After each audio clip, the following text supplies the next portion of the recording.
What's going on, guys? Back again. Danny Matei here with Caffeine and Cash Practices. I'm gonna drink a little coffee and I'm gonna talk to you about sales. One of my favorite topics when it comes to cash practices. And the reason why is sales is just communication. And guess what? You're a communication ninja if you're a clinician. Because think about how difficult your job is on the communication side. So let's say I'm an injured person. I'm coming into your clinic. I don't know you, I don't really know anything about you, I don't know your background, all I know is you work here, supposedly you're credentialed, whatever. You tell me, okay, your back hurts because your hips don't move very well and you don't know how to pick stuff up off the ground. Now I have to make a connection between why your hips, are causing back pain. And let's say you get to that point and I believe you, and then you tell me, hey, here's what we need to do. In order to get started, we really want to break this pain pattern, and I'm going to take some of these little needles and I'm going to stick them in your back. Okay. Now, think about that from an outside perspective. Someone that already is maybe a bit apprehensive, doesn't really know, and maybe this is exactly what they need, right? Obviously, in this scenario, let's say it's exactly what they need is what you're prescribing. But you have to convince them that they have to improve their hip mobility or control or whatever it might be. They have to be better at a certain movement, but they have pain in a certain area and you need to start to calm that pain down. So you're going to stick some little needles in their back while they lay there. And they got to be okay with that. So you are going to have to communicate to them why. And then you have to communicate to them what homework they need to do to reinforce what you did in the clinic so that they can get the outcome that they want. So all of that comes down to buy-in. Buy-in equals sales. You're already doing this. You're already doing this on a very high level because if you think about your day-to-day, you're doing this now with people that are completely different personality types, psychographics. They're receiving information differently. And if you're doing pretty well clinically and you can get good clinical outcomes, that means that you're pretty good at selling the prescription that you have for somebody and the plans of care that they need to do and the compliance that they need to adhere to in order to do that. That's selling a lot of stuff. That's hard to do. So why is it that you get super weird whenever you have to bring up prices? Why does your heart race? Why do your palms get sweaty when you start talking about what it costs to work with you per hour? Well, it's because now money is involved. And money is this taboo thing that we don't talk about in the profession because, well, we don't really need to. Insurance takes care of that. Go talk to the front desk. They'll get you squared away. I'm just here to get you better. Well, if you want to do your own thing and you want to be able to have success in a cash world, hybrid world, maybe even in-network at a higher level, because if we look at the trend of insurance, deductibles are going up.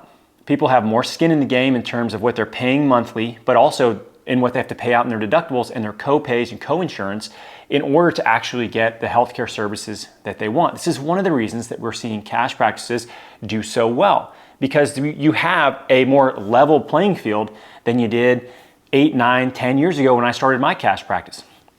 You just don't have the same challenges with people coming in with no deductible, right? That's an anomaly now. That doesn't really happen. The average that we see is probably somewhere between $4,000 and $6,000 as far as the deductible is concerned for most people. A lot of people have high deductible HSAs, they're informed consumers, and they want to use their dollars the best they can. And they know they know that like in certain settings, they're going to get better quality and more time and more individualization, and they are looking for that. This is a really good thing for cash practices. So when we look at sales, and you've done all the work to get somebody in the door and they're here and now they want to get better. And you have to have the awkward conversation, at least awkward for you right now, about money, about the plan of care. I'm going to teach you one simple trick that you can add in to your sales process that is absolutely going to help you convert more people to actually saying yes, handing over their credit card to want to complete your plan of care, to purchase your plan of care, if you were to put it that way, right? So here's what we do. Number one, you have to realize how much authority you actually have. The average person coming into your clinic, they view you as a medical professional, which is what you are.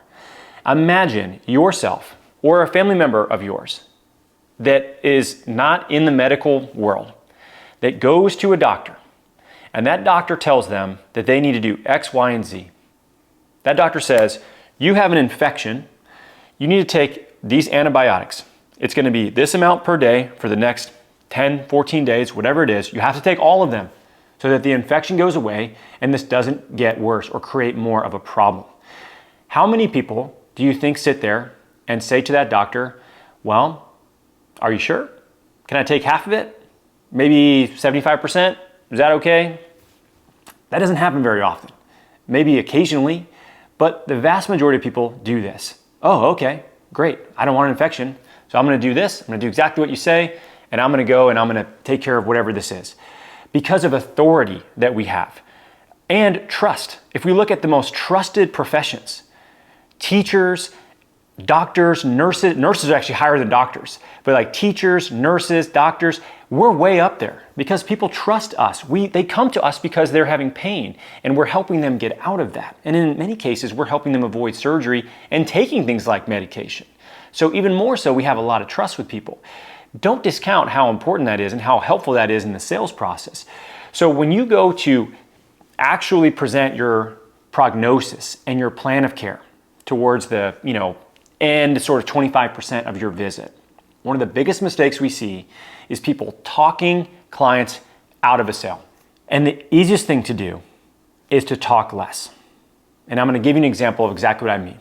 So let's say somebody comes in and they have back pain and they see me and they have on and off back pain that they've had now for 4 to 5 years, right? And it's illogical to think that within 1 or 2 sessions, they're going to be good to go, right? This may be somebody that I'm going to see 6 to maybe 10 times over the course of a few months as we're really rebuilding some of these patterns and teaching them how to take care of themselves long term. So when I get my prognosis and I sit down with them and I say, listen, Barry, or whatever their name is, here's what we got going on. You've had back pain on and off for like 4 or 5 years, right? It keeps coming back. You keep waiting for it to go away. It keeps coming back. There's obviously a root cause problem that hasn't been solved yet. And we found that today, and we want to resolve that. Here's how we work with people. We're going to help you start by getting rid of the symptoms, getting rid of the pain, but that's just step 1 because we still haven't solved the root cause problem. Now we're going to start to adjust whatever that is and improve whatever that is, mobility, control, strength, whatever. We're going to build that up, and then we're going to start to actually build a program out for you so we can get you back to the physical activities that you just told me are important for you. And that's going to be something we space out a little bit more. And that's going to take about, let's call it 6 to 10 sessions with you over the course of this duration of time. I would give them one number. I would say it's going to take us about 6 sessions over this amount of time. It's going to take us about 10 sessions over this amount of time. And then shut up. Silent. Don't say anything. It's going to take us about 10 sessions in order for us to get you better to where you want to go. If you have packages, put that package sheet in front of them. Here's your best option. This allows us to commit to you, you to commit to us, and for us to solve this problem for good long term. Sound good? That's it. Don't say anything else. Silence is a secret, legitimately, actually secret weapon that allows you to present what your case is, to feel confident, and for them to have to make a decision. Because it is their decision ultimately.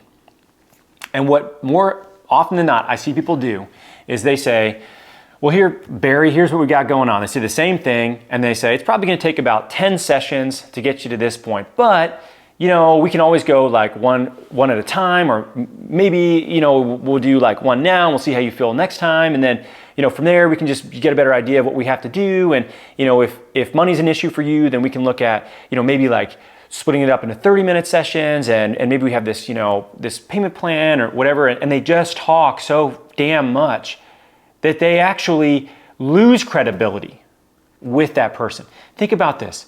If your physician was like, well, you have an infection, I think taking these antibiotics is a good idea. If you really feel like it, you can take all of them. If you take maybe half of them, it might work. You might still have to come back, and then the infection spreads, and then we have to do more antibiotics, but there's a chance that maybe you take half. That's all we need. I don't really know. We can kind of see when you come back in the follow-up and get a better idea at that point. I'd like you to take that.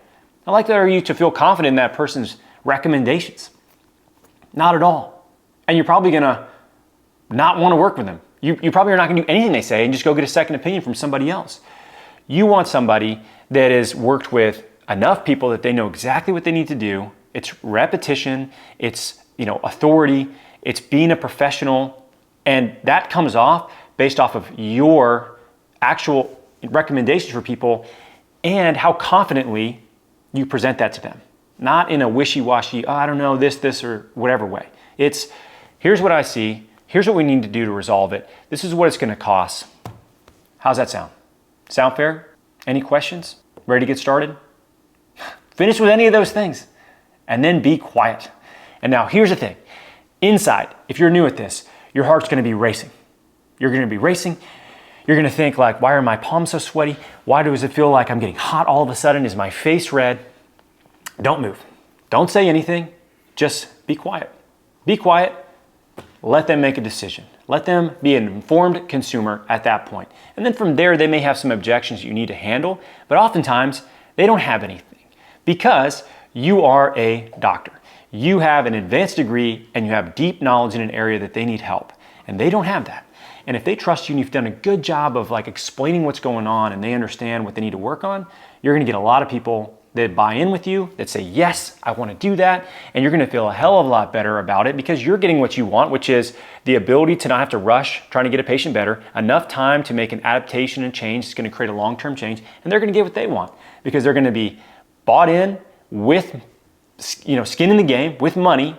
They're gonna have this, they're gonna check the box, and they're gonna feel a lot better about themselves because they know they just committed to solve a problem that they've probably been avoiding for a long, long time.